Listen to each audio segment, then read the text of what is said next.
Hello friends, कैसे हैं आप लोग।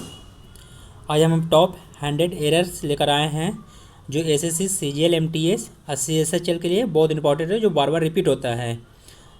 किसी न कि ये तीनों एग्जाम में ये हमेशा रिपीट होते ही रहता है, चाहे मेंस हो या पीटी हो। तो चलिए हम लोग शुरू करते हैं, देखते हैं पहला कंटेंट से। पहला है, लिस्ट के साथ नोट का प्रयोग नहीं होता है क्योंकि लिस्ट एक निगेटिव शब्द है। अब एग्जाम्पल देखते हैं। देखिए, अब हम लोग ज़्यादा एरर में होता है ना कि टाइम मेकिंग होता है, बहुत कम समय में बनाना रहता है क्वेश्चन। अब यहाँ देखेंगे कि लिस्ट लगा हुआ है, अब यहाँ देखेंगे नोट लगा हुआ है, तो लिस्ट के साथ नोट का प्रयोग नहीं होगा, फिर एरर ये सही हो जाएगा। फिर दूसरा पॉइंट हम लोग देखते हैं, subject plus to be plus marriage plus to plus object होता है। अब यहाँ देखिएगा एग्जाम्पल, एट लास्ट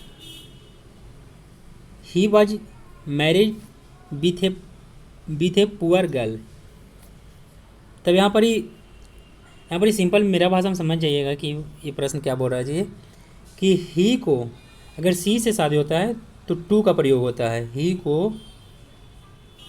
को सी से शादी होगा तो टू का प्रयोग होगा, और अगर सी को ही के साथ शादी होगा तो विथ का प्रयोग होता है।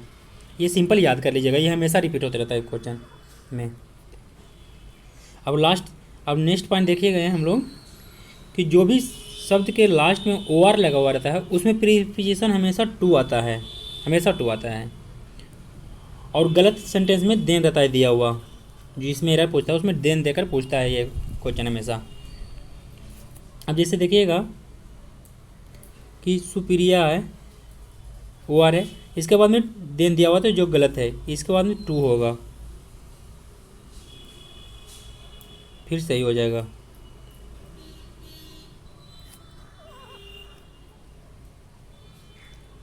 No sooner plus had plus subject plus V3 होता है।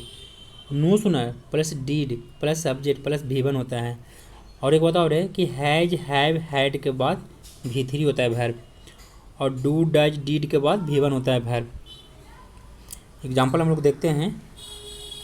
अब यहाँ पर देखिएगा, नो सुनर दिया हुआ, हैड है, सब्जेक्ट हुआ ही, और यहाँ पर V3 होगा तब।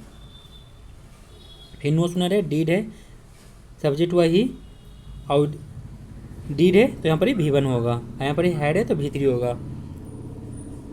फिर नेक्स्ट पॉइंट हम लोग देखते हैं,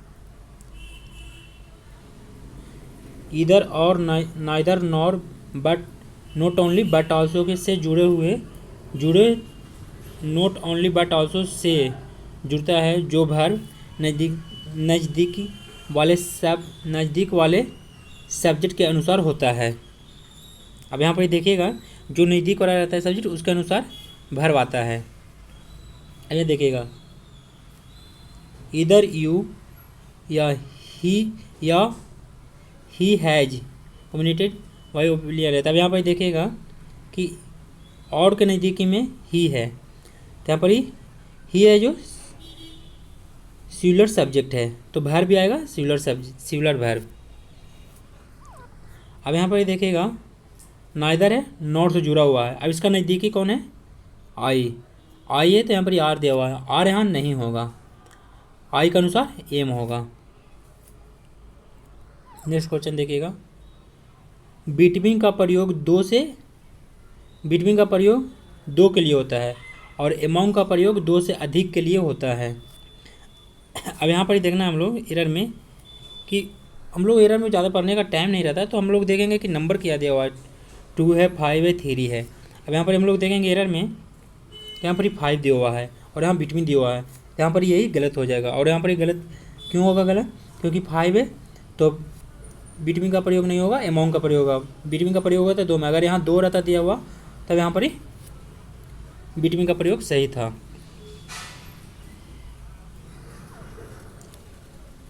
हार्डली और स्कैली के बाद वेन या बिफोर का प्रयोग होता है, न कि देन का, जो कि हमेशा गलत वाक्य में देन रहता है दिया हुआ। अब यहाँ देखिएगा, हार्डली स्कैली है, यहाँ देन है, देन नहीं होगा, यहाँ पर ही वेन होगा या बिफोर होगा, तो यहाँ पर ही वेन होगा। नेक्स्ट कंसेप्ट हम लोग देखेंगे, ये इफ़ का कंसेप्ट है।